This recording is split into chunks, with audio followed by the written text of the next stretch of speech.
বছর বয়সী একটা লাজুক ছেলে, যার কাছে পুরো পৃথিবীটাই ছিল একটা গোলক থাকার মতো।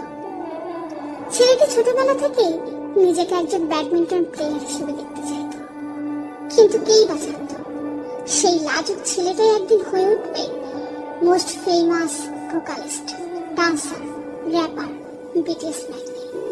আর আমাদের জেকে আওয়ার বেবিকো।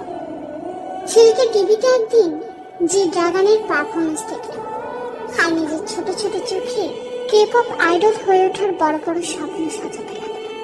2011 সালে ছেলেটা সুপারস্টার কেতে অডিশন দেয়। ছেলেটা তার লাজুক স্বভাব আর আত্মবিশ্বাসের অভাবে সেখানে সেদিন সিলেক্ট হতে পারেনি, কিন্তু তার কাছে আসতে থাকে বিভিন্ন এন্টারটেনমেন্ট কোম্পানি থেকে অফার। ছেলেটা এর মধ্য থেকে বেছে নেয় বিগ হিট এন্টারটেনমেন্টকে। কি মনে হয় এত অফার্স এর মধ্য থেকে ছেলেটা কেন বিগ হিট এন্টারটেনমেন্টের মতো ছোট একটা কোম্পানিকে বেছে নিল? হ্যাঁ, কারণটা হচ্ছে বিটিএস লিডার আরএমের সাথে দেখা হবার পর এই ছোট লাজুক ছেলেটা নিজের উপরে যে ছেলেটার বিশ্বাস ছিল না, সেই ছেলেটা সেই বিশ্বাস, সেই ভরসা আরএমের ভিতর দেখতে পায়।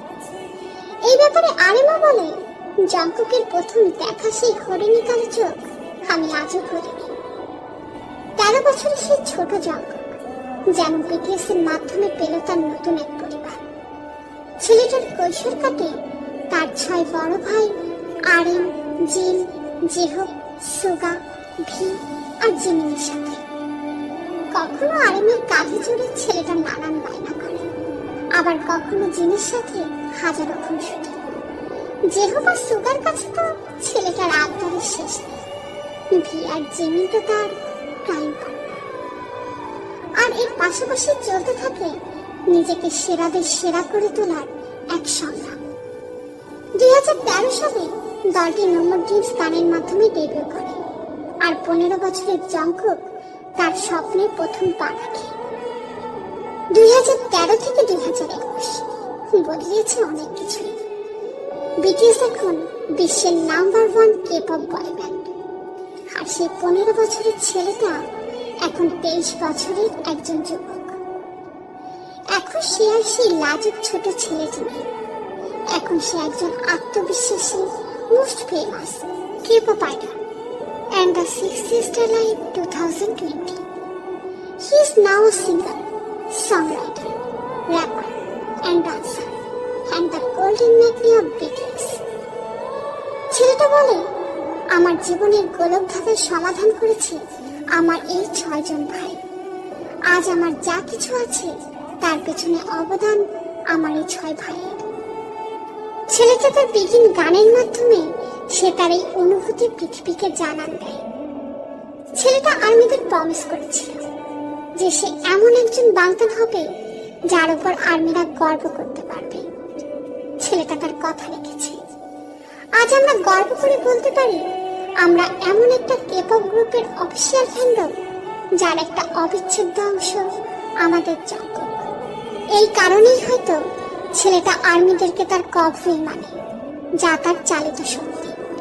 ছেলেটা তার হাতের ট্যাটুতে আর্মি লিখে জানান দিল আর্মি তার জীবনের এক অবিচ্ছেদ্য অংশ।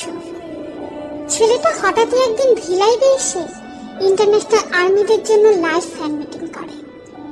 ছেলেটা যখন ইলেকট্রনিক ডিভাইসের পর্দার ওপাশ থেকে তার হাতে হাত রাখতে বলে হাত বাড়ায়, তখন যেন 1000 মাইলের দূরত্ব এক মুহূর্তেই মিটে যায়।